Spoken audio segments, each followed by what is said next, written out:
It feels kind of crazy because I've been keeping this secret for so long, but I'm just gonna get right down to it and tell you the whole story. I apologize if this video is too long, but there's just a lot to unpack.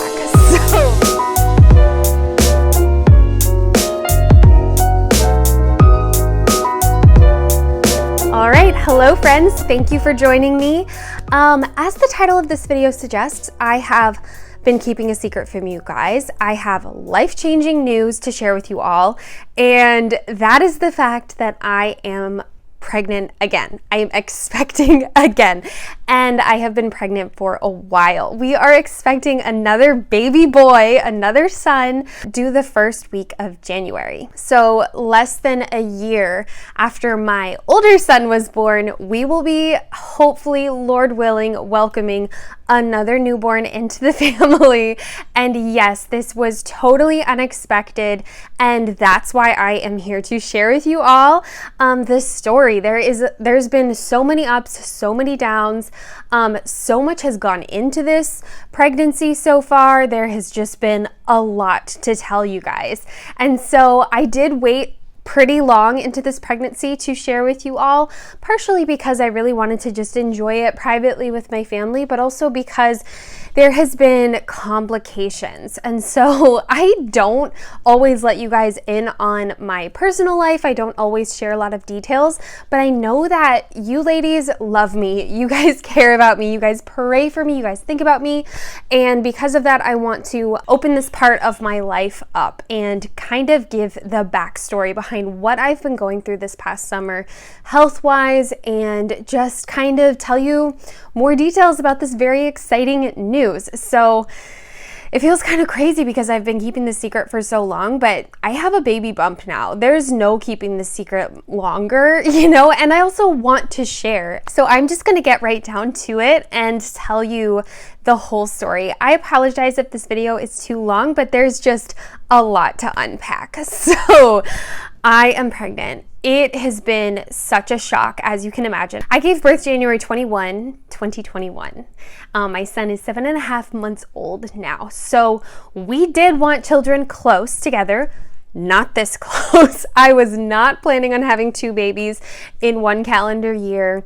But you know, it's not like we only wanted 1 child. So we did want more kids. We were, you know, hoping for that in the future. So it wasn't like it wasn't like an undesired thing. It was just really shocking with the timing. And so what ended up happening is at the end of May, the exact same timeline as my son, my older son, I'm feeling pregnancy symptoms.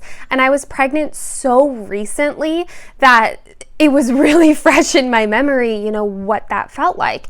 And so I was making my family breakfast and I just thought, you know, I'll take a pregnancy test. And we have these really tiny, cheap, like we had a bag of 100 pregnancy tests back from when we were trying. They're not like a fancy clear blue. They're just like a tiny little thing, like something that looks like it's from science class. And I took it and I set it down and I walked away.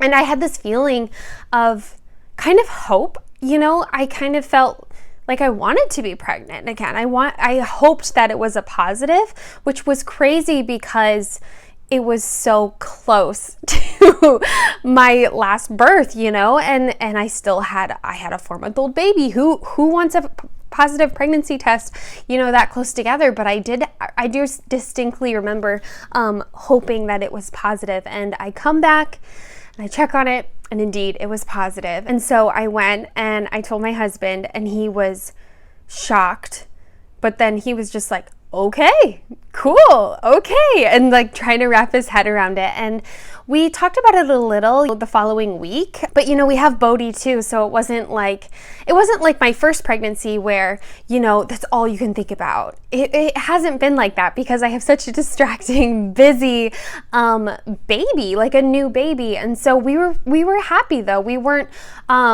thinking too much about it. And I felt like I was so early on in the pregnancy too. You know, there's still a threat of miscarriage, especially in those first 12 weeks. And so I kind of approached it the way I did with my other pregnancy, where I was just kind of like enjoying each day that I was pregnant, and just hoping and praying for the best, essentially.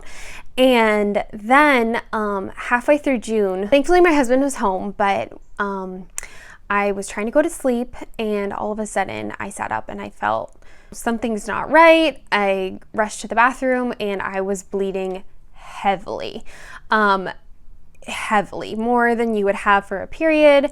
And I had never experienced a miscarriage, and so I was immediately just thinking, oh, I'm losing the baby. In a crisis, I don't get very emotional. I just kind of go through the motions. And so I was like, okay. And I went and I grabbed a pad and I put on some dark clothes and I said, let's go to the hospital. And he agreed. So we got a friend of ours to come stay the night to make sure Bodhi was cared for. He slept through the night at that point, so it wasn't like he needed a feeding in the middle of the night, and it was so late. It was almost 10 p.m. by the time we left for the hospital, but it was still kind of like scary going to the hospital middle of the night. You're leaving your baby behind. So we're driving there. I'm feeling blood. I'm not crying or feeling too emotional. I'm just kind of feeling disappointed because we had found out so recently. But then part of me was just kind of like, if this is what's happening, it's what's happening. Miscarriage is extremely common. And it was kind of like the rational part of my brain was trying to override the emotional part so that I would be able to survive the situation. So we get to the hospital, we check into the emergency room, and they have me sit in the waiting room for a couple minutes before the nurse comes and gets me. So we're sitting there, we're waiting. Another family arrives for an emergency. And by the time I stood up when the nurse came to get me, I looked back and there was blood all over the seat I was sitting on. And that's when I started crying. I just seeing that, evidence of the loss, potential loss. I'm pregnant, so that didn't end up happening, but it was hard. It was awful. So they get us checked into the room and they ask me, on a scale of 1 to 10, what is your pain at? And that's when I realized I wasn't in pain. I had no pain. But again, I had never experienced a miscarriage, so I didn't know what that meant, if that was good or bad. And they ask how far along I am. And according to my cycle and everything I'd been tracking, I was only 6 weeks along, which is another reason I wasn't totally shocked that this was happening, because it was such an early point in the pregnancy. And so they had me take a pregnancy test because they weren't sure if I was pregnant or not. And honestly, like I said, I had only taken that really cheap, tiny pregnancy test, and I had only taken one of them. So then part of me wondered, maybe I'm not even pregnant. Maybe this is just a delayed period. Maybe I'm crazy for coming into the hospital. Maybe this is just going to be for nothing. And I started to feel really stupid. But then they did confirm I was pregnant. So that was good. At least I wasn't crazy. They just wrote everything down, and then they kept coming and they kept leaving the room and coming back until finally my husband and I were like, what can you do for us? So we came to the hospital, but are you just going to monitor us as she loses the baby, or is there something we can possibly do to try to prevent or slow down or speed up what's happening? What's going on? And that's when they told us they were going to do an ultrasound and a pelvic exam.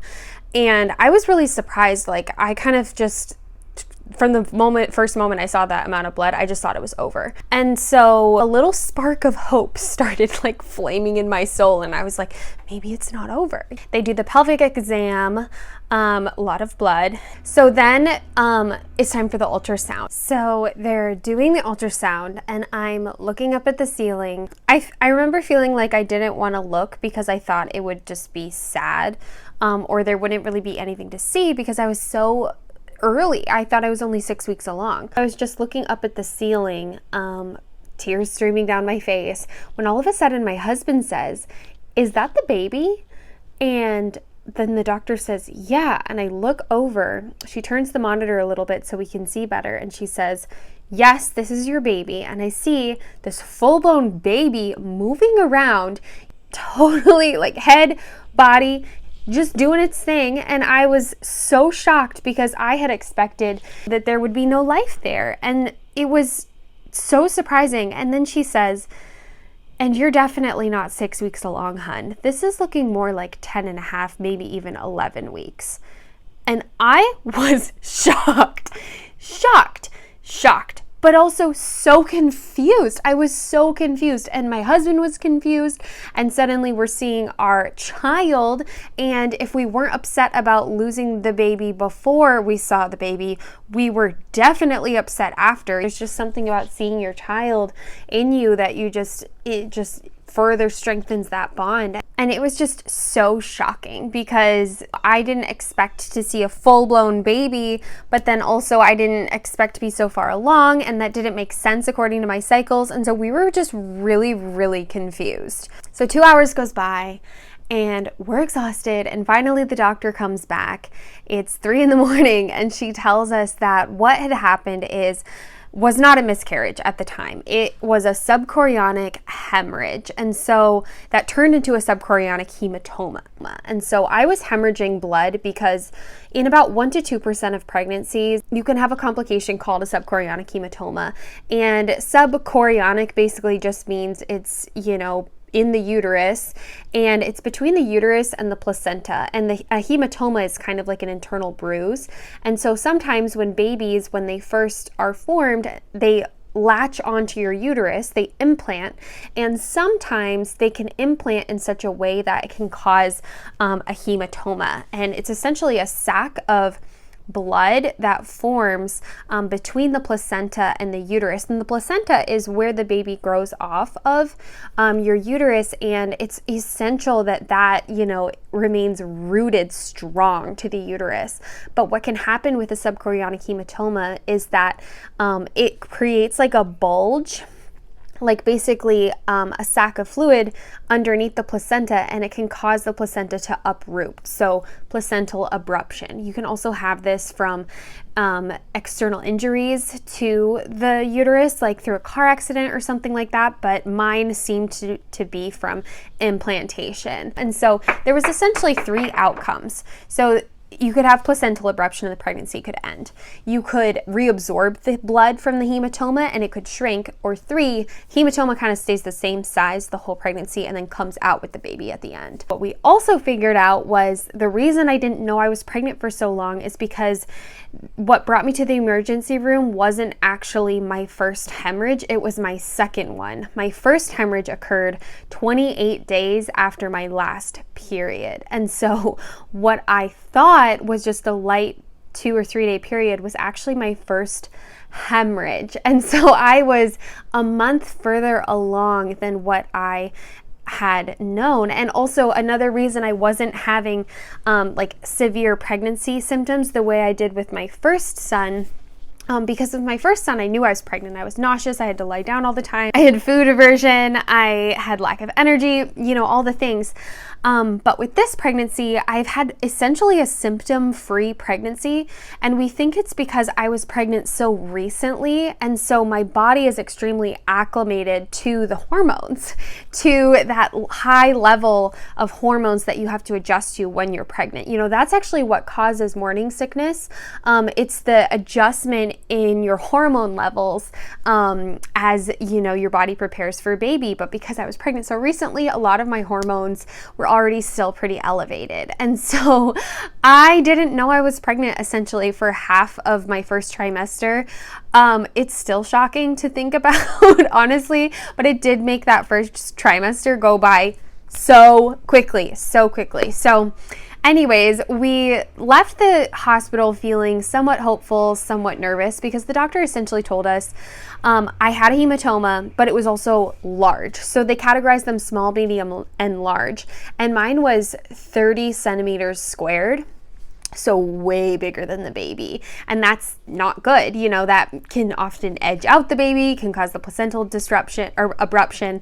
And it just wasn't a good prognosis. It was like, well, you haven't miscarried yet, but you might tomorrow or next week or 2 weeks from now. We don't know.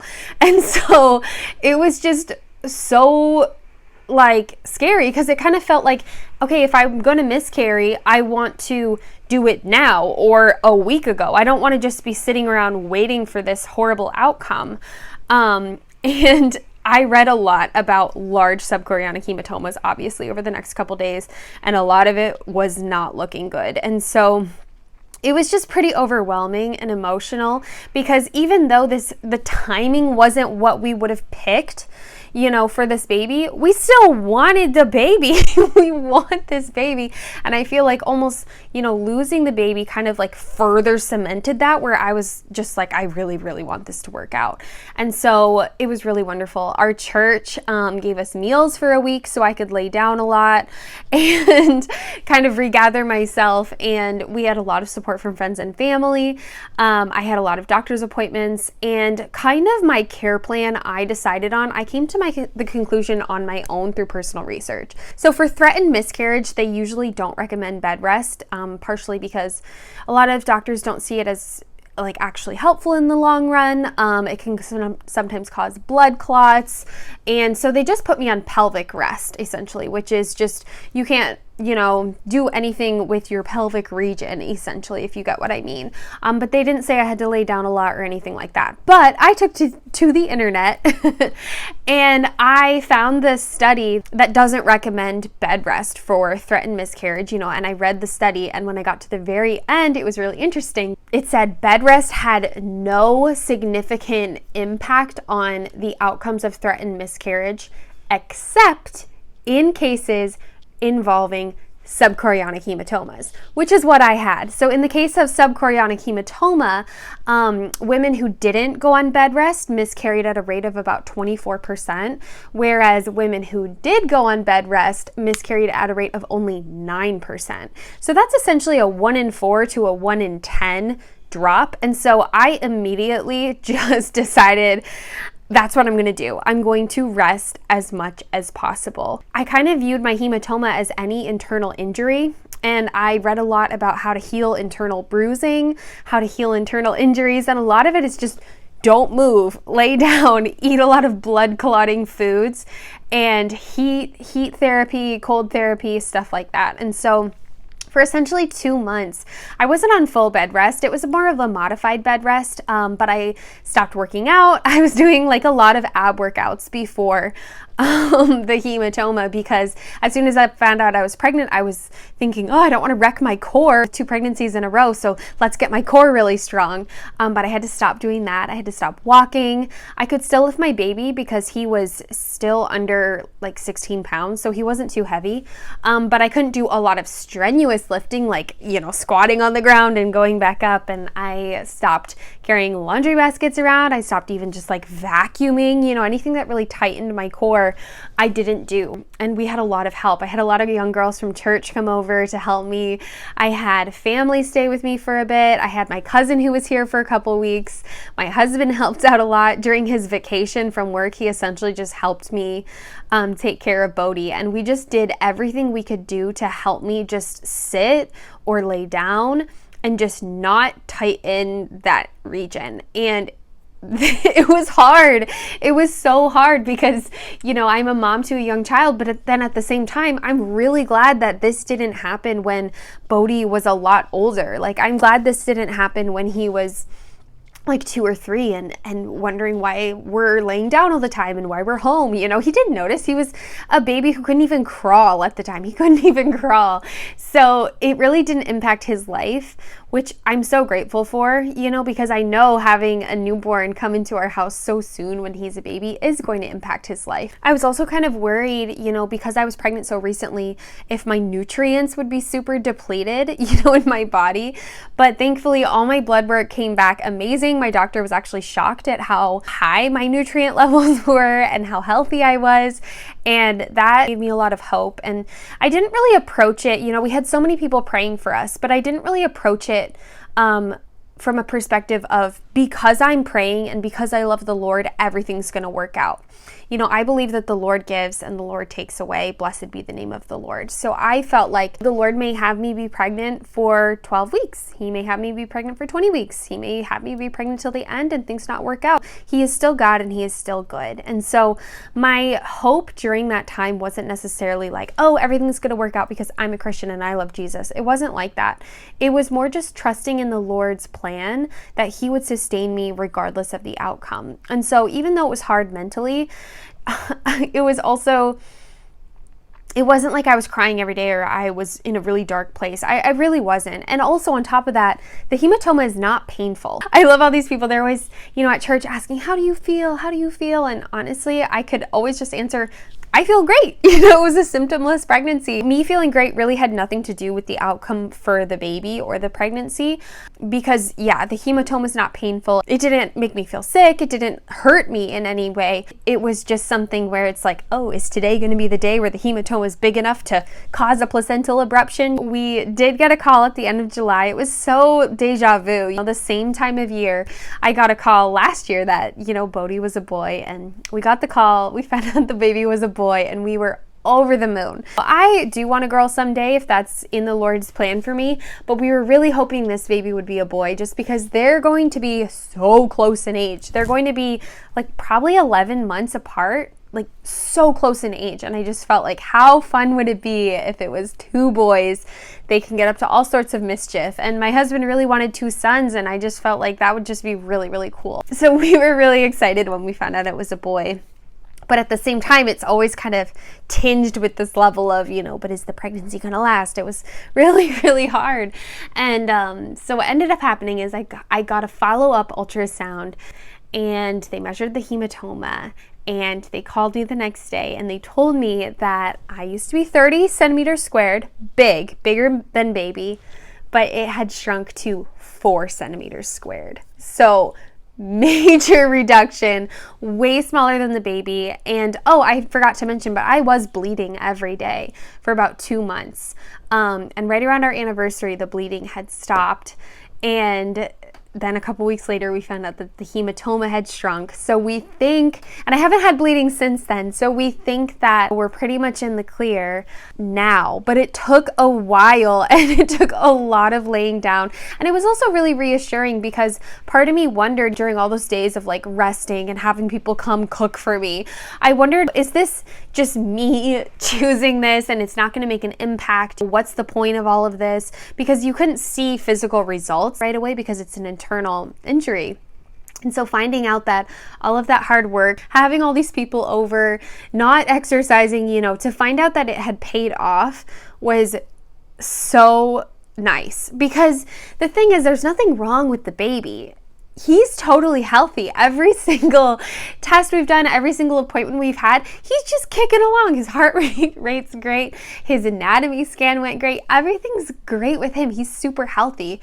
And so it felt really frustrating because it was like, it's not the baby that's the issue. It's the home that the baby's in. And I, for a while, was really worried that the close interval between the pregnancies was what caused this issue, and I felt like blaming myself, and the doctor said no, like this has nothing to do with the short interval pregnancy. There's other things to worry about, having 2 babies close together, but the hematoma was not from that. And so that was a little bit comforting to realize. But also I sometimes like to think I wish that I had more space between these babies so Bodhi could have more time, just us. But then I think, okay, but then we wouldn't have this baby. This baby is our baby, and he wouldn't have existed if I got pregnant later on when we were planning on it. And so it just really feels like a miracle in a way. I'm gonna tear up, but I was watching Taylor R's latest episodes about their infertility journey, and I have so many friends who've experienced infertility, and I didn't really experience serious infertility, but we tried for a year for Bodhi, and I just know how hard it is to get pregnant and what a blessing it is. And so even though it's going to be total madness in our house come January, I just feel like it's such a blessing and it's such a miracle, and I am really, really grateful. I'm really, really grateful that this is happening. I'm so grateful to welcome in another child to our family, and I just feel very attached already too. I feel very protective. I don't want this child to feel like they were just a total surprise, not planned, not as special as their older brother. That's not happening, you know. I also don't want them, just because they're close in age, to have to like share everything, or for my second son to only get hand-me-downs. There's a huge possibility this baby will be born around the holidays. Bodhi was 2 weeks early, so this baby could be a little early. We could have 2 babies in 2021. It's just so crazy. And I will say, like, for a little bit, I felt a little bit ashamed to get pregnant so soon after Bodhi, because a lot of people like to make jokes or say weird stuff about that, but it's just, I'm proud. I'm proud that this baby has hung on through all of these complications. I'm, you know, excited for the future, and life should have twists and turns, in my opinion. We've had so many twists and turns, my husband and I, and things we could have never imagined or dreamed of. You know, even having this YouTube channel is something I never would have planned on, imagined, or dreamed of, and that's okay. And I know it's going to be really hard having 2 small children like that, but I also feel equipped and ready for it and excited. And the thing is, as I keep thinking this, but if we had waited longer, or if it had happened in my time, not the Lord's time, it wouldn't be this baby. It wouldn't be this boy. And I'm really excited. I'm excited to meet him. And so, yeah, that is the full story. It's why, too, I had been planning on making a lot more videos after Bodhi turned 4 months, but then I found out I was pregnant, and we were just kind of back on this like path of having to slow down and focus on my family. And ever since I started my channel, I've always talked about homemaking and building your family, and all of that being a priority over career. In some ways, YouTube is a little bit of like a side career for me, but at the same time, it's had to take a back burner, and by extension, all of you have had to take the back burner. And I just want you to know, it wasn't for selfish reasons. It wasn't for laziness. It wasn't because I don't care about you guys. It was because I was trying to do everything in my power to help my children and to give them the best start, you know, I could, because when I wasn't laying down, I didn't want to go be off blogging or working on things. I wanted to be with my son. And so I've really just devoted a lot of time and attention to him as well. Yeah, life has just taken a detour that I did not expect, but we are really excited. I think that was another thing that was wonderful, is my husband was excited from the beginning. He was so supportive from the beginning. He wasn't worried about, you know, how are we going to handle this? How are we going to pay for this? He never dumped any of that on me, and he doesn't feel that way. And it was just, it's really nice. And so if I could give any advice, you know, if you're looking for a man to start a family with, man to marry, man to have as the father of your children, just marrying someone who has that mentality towards building a family, where it's a blessing and it's positive and good and joyful, you know, that'll give you so much strength, because it's a vulnerable time being pregnant, especially when you weren't planning on it. I will say that. And it is funny how different these pregnancies are, because Bodhi's, I had traditional symptoms, sick first trimester, second trimester energy, third trimester feeling just super pregnant. We tried for him for a year. I had baby showers. I had all the vlogs and announcements online. And then this pregnancy was not planned, totally unexpected. It's been totally symptom-free, but it's also been way more complicated, like with the hematoma. Like, I never had something like that with Bodhi. And so I'm just really grateful to be sitting here at 22 weeks, almost 23 weeks along actually, and to be able to tell you guys this news, because for a while I didn't think I would get to make this video. I didn't think I would be here. But baby's growing. Thankfully, I can feel him kicking now because I'm so far along.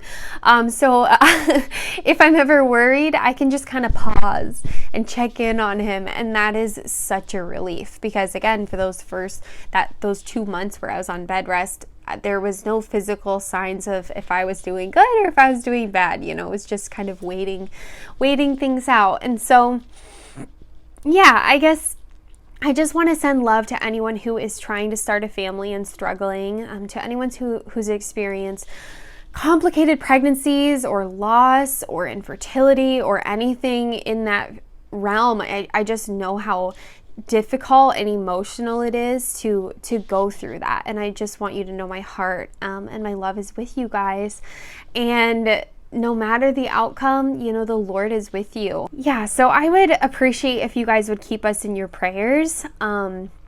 We're halfway through the pregnancy, a little over halfway, but we still have a lot to go. And with short interval pregnancies and with hematomas, there's always a risk of preterm labor, which is not what I hope to happen. And so if you could just pray for my health, the baby's health, and Lord willing, we get to the end, if you would be lifting us up in prayers when we have a newborn and a 1-year-old, that would be wonderful. I don't even know how it's all gonna work out, but I do know as long as everyone is sleeping and fed and loved, we will make it through. So that's my news for you guys. It feels kind of like a weight off to share this with you. Because again, I wanted you to know I wasn't just neglecting my online platform for no good reason. It's because we're in the thick of things. We're in the thick of starting our family. So yes, thank you for watching. Thank you for supporting us and for understanding. You know, I joined YouTube right before I started my family, and I had all the time in the world to devote to it and all the passion. And now I can tell a lot of that passion and devotion is towards my children, and I think that's okay. I think that's natural, but that's kind of what's been going on with us. So I love you guys. If you are interested in more pregnancy related videos from me, there are the vlogs on the channel. I usually have 1 or 2 story time chats within the vlogs talking about how I'm doing. No more secrets here on out. You will find out things about the pregnancy as I am finding out about them. I did keep it a secret longer just because I didn't want added emotional and mental stress of having to make a big announcement, of having to deal with a lot of online stuff while I was healing. And so now that I'm kind of in the clear, that's why I felt like it was time to announce. So thank you for your patience with me. I love you all. I hope that you have a wonderfully fresh, healthy, and feminine week, my beautiful sisters.